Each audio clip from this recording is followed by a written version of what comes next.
Now we discussing refraction of light by prism. First, what do you mean by prism?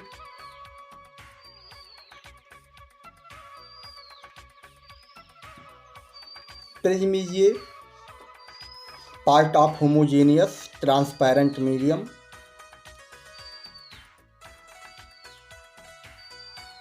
Is a part of homogeneous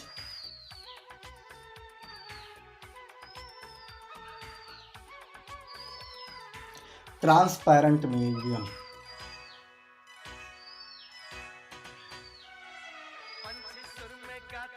Transparent medium.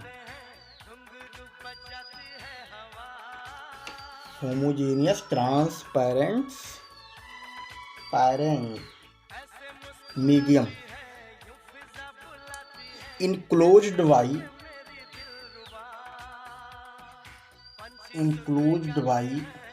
two surface, two plane surface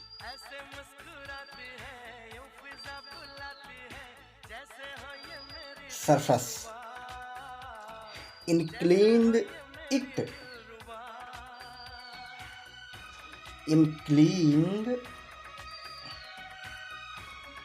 to each other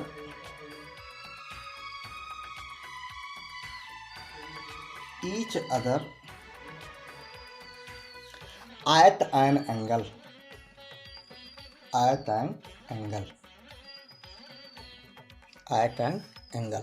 ध्यान दीजिए, prism क्या है? एक सममांगी और कैसा पारदर्शी माध्यम है, परंतु ये ध्यान रखिएगा किसका माध्यम है? कांच का। इंक्लिन्ड बाई टू, जो झुका होता है, प्लेन सरफेस समतल सतह द्वारा, inclined to the each other at a angle, जो कि एक कोण पर क्या होते हैं? टू प्लेन सरफेस क्या होते हैं? एक एंगल पर क्या होते हैं? झुके होते हैं। ध्यान दीजिए, इसमें जो सरफेस होते हैं, टोटल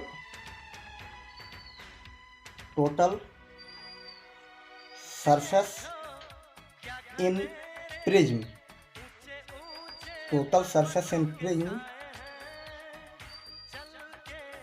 आर 5। कितने होते हैं? 5 सरफेस होते हैं। ध्यान दीजिए, 3 सरफेस जो होते हैं इसमें, 3 सरफेस जो होते हैं इसमें रेक्टेंगल होते हैं। क्या होते हैं? रेक्टेंगल। और आपका 2 सरफेस जो होता है, 2 सरफेस क्या होता है? आपका ट्रायंगल होता है। क्या होता है? ट्रायंगल। इसमें 3 सरफेस आपके आयताकार होते हैं और 2 सरफेस क्या होते हैं? ट्रायंगल होते हैं।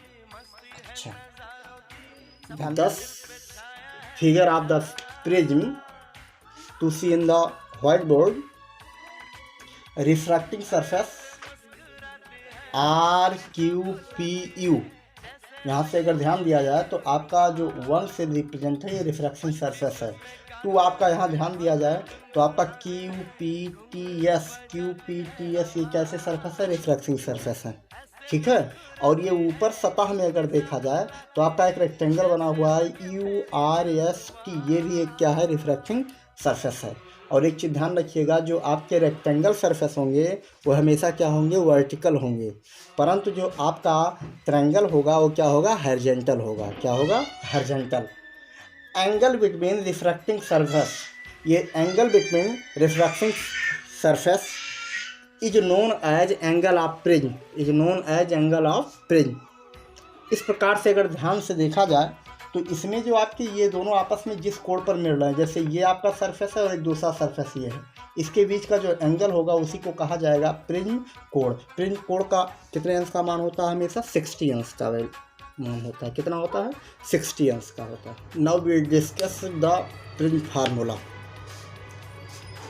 First all of to draw a figure deviation of light by the prism. So now used your scale and pencil. First, draw a prism. This is a prism. That's name is ABC. Its code is prism code. Okay. It is located by ABC. ABC. Its angle is a prism angle. Okay. 60 degree. Okay. It is the in plane surface prism. So AB and AC is the refracting surface. Now incident the rays of surface AB. Okay. That's light rays is known as incident rays, and that point is known as incident point. Now draw a normal line of incident line of surface AB. You know, normal line always perpendicular of the surface in the incident point. That line is known as normal lines. Okay. Apply the. It is located by N1. Its medium is air and it is glass. When incident rays pass the air to glass, the rays deviate parallel of the baseline of prism. Baseline of prism. Its line is known as baseline. Baseline. Okay. Its line is, its rays known as refracting rays. आपका जब raise air से glass में जाता है, means rare to denser जब जाता है, तो लाइट रेज क्या होता है, अविलंब की ओर क्या होता है, बेंड हो जाता है। अविलंब लाइन ये है, अविलंब की ओर क्या हुआ, बेंड हो गया। और जाना किधर से चाहिए था, इसको सीधा ऐसे जाना चाहिए था। नियम तो ये कहता है आपका लाइट रेज ऐसे जाना चाहिए, लेकिन ये सीधा ना जाकर क्या हुआ, बेंड हो गया। अब ये आपका कौन सा नाम पड़ जाएगा इसका नाम रहेगा रिफ्रैक्टिव रेज। अब आपका ये रेज क्या होगा, ग्लास से आउट होकर कहाँ जाएगा, एयर में। पुनः हम नियम अप्लाई करते हैं। इस पॉइंट का ये आपका रिफ्लेक्टिव सरफेस होगा, इस पॉइंट का नाम देंगे इंसिडेंट पॉइंट। पुनः हम क्या खींचेंगे, परपेंडिकुलर लाइन खींचेंगे, नॉर्मल लाइन बनाएंगे। ये आपका बनाया जा रहा है normal line. Okay, it's name is N2। It's name is N2। अब देखिए, जब आपका लाइट रेज ग्लास से एयर में जाएगा तो अविलंब से क्या होगा, दूर हो जाएगा, far away of the normal line. इसका मतलब ये क्या होगा, अविलंब से अब दूर भगेगा। ये देखिए, ये देखिए, इधर ये भग रहा है, दूर भग रहा है। इस लाइन को क्या कहा जाएगा, निर्गत किरण। क्या कहा जाएगा, निर्गत किरण। यहाँ से नाम दिया जाए PQRS।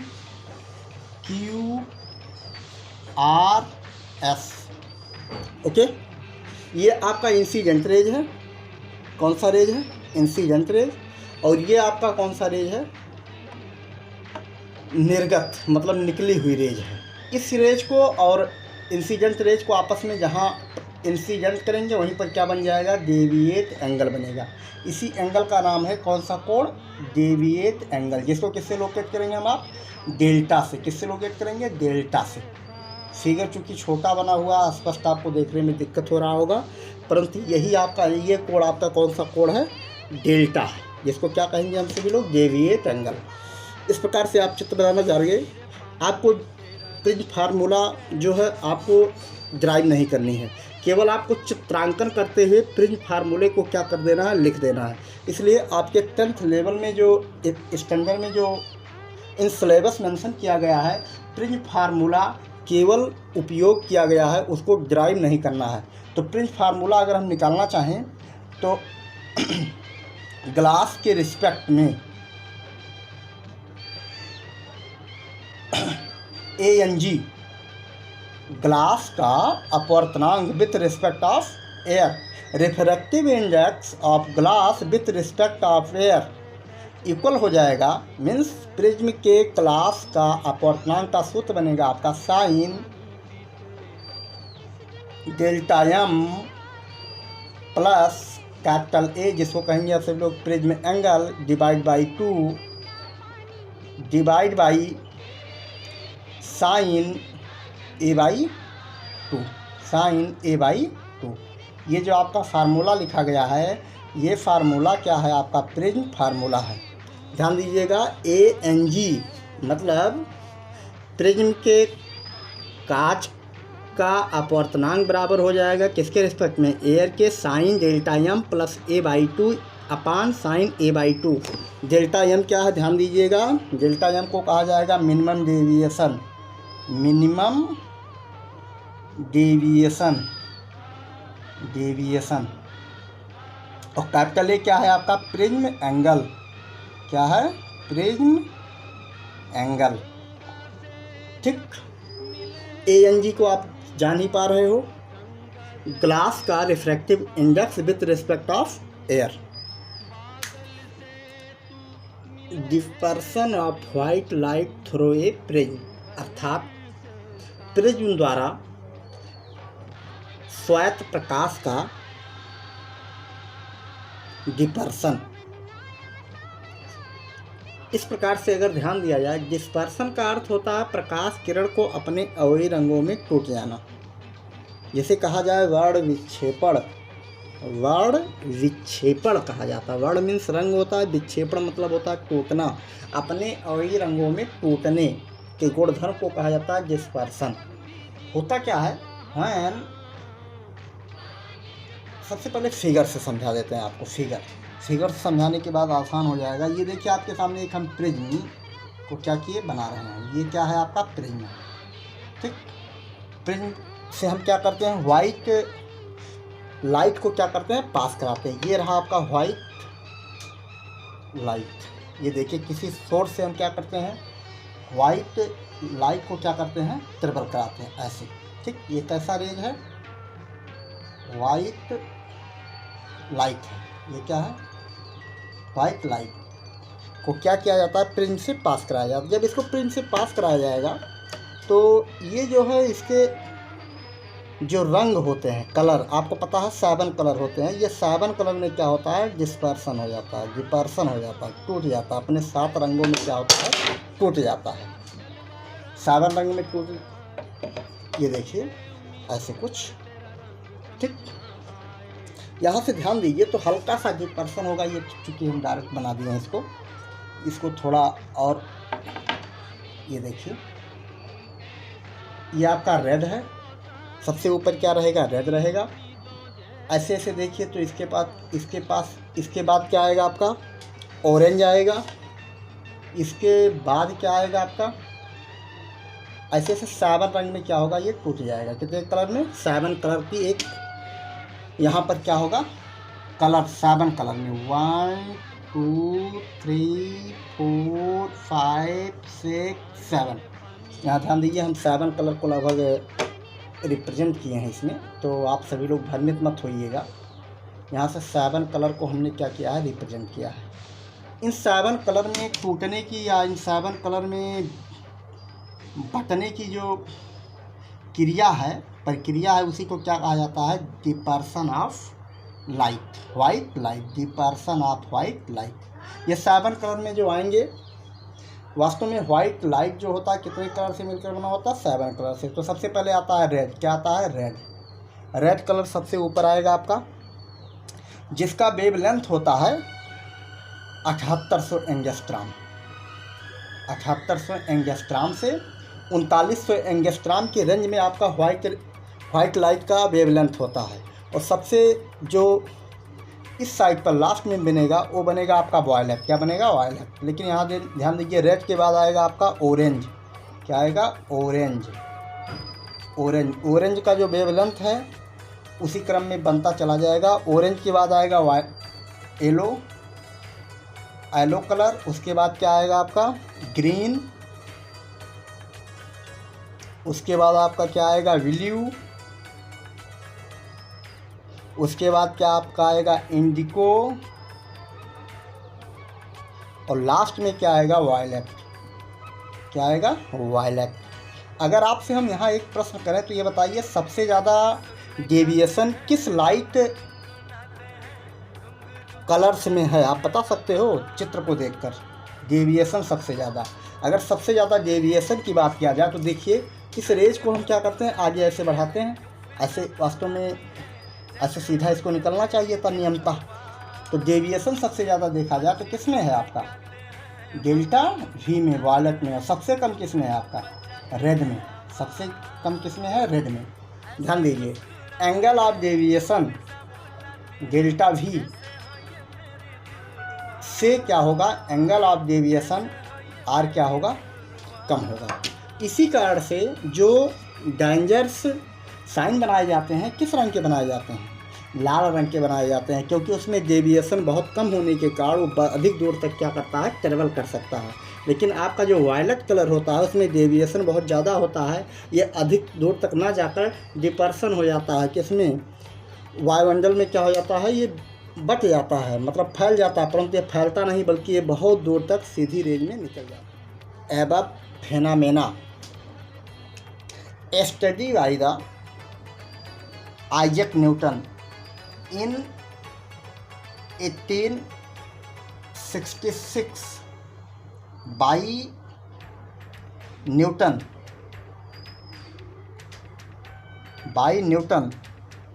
so that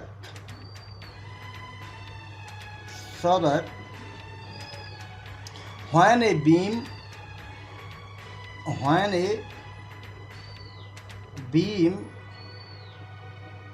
of sunlight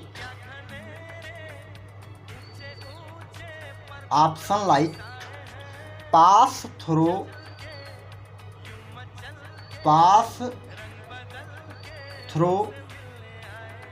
the prism,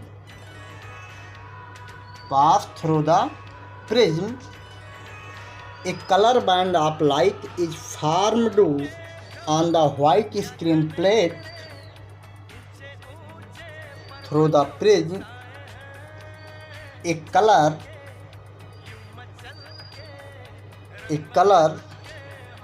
band of light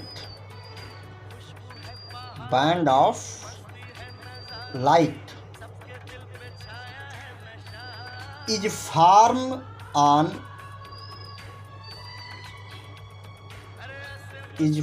on the white screen placed on the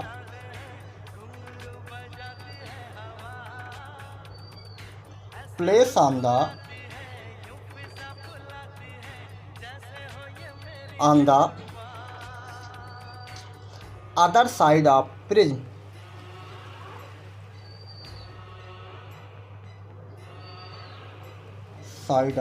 prism. One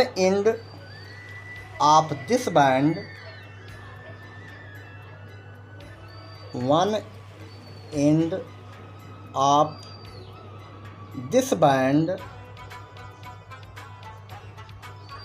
red and other end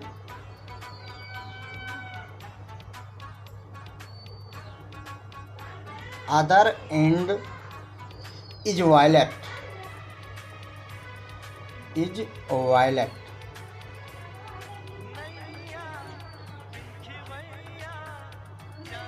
Maximum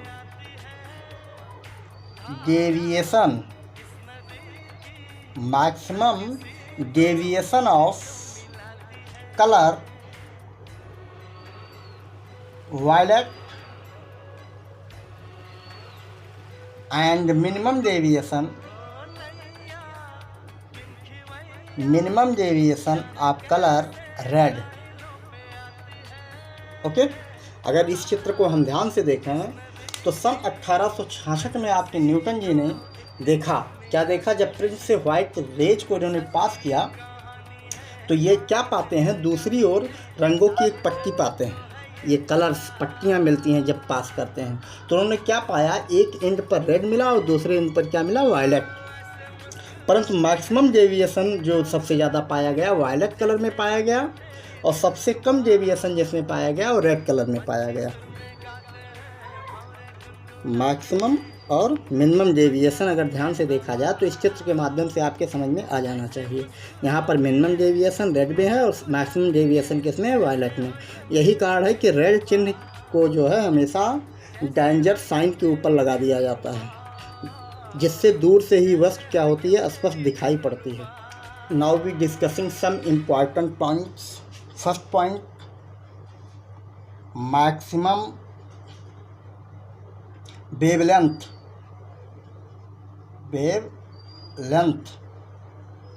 of red colour, minimum wavelength of violet,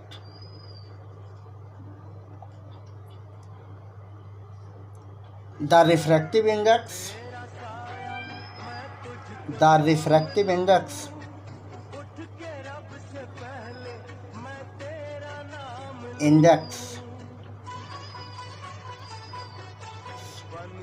of glass is minimum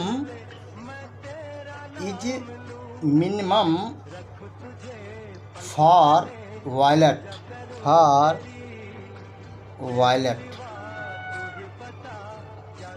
color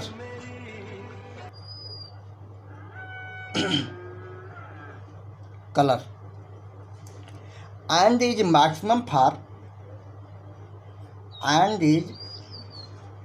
maximum for red color. So that time end your topic. Thank you.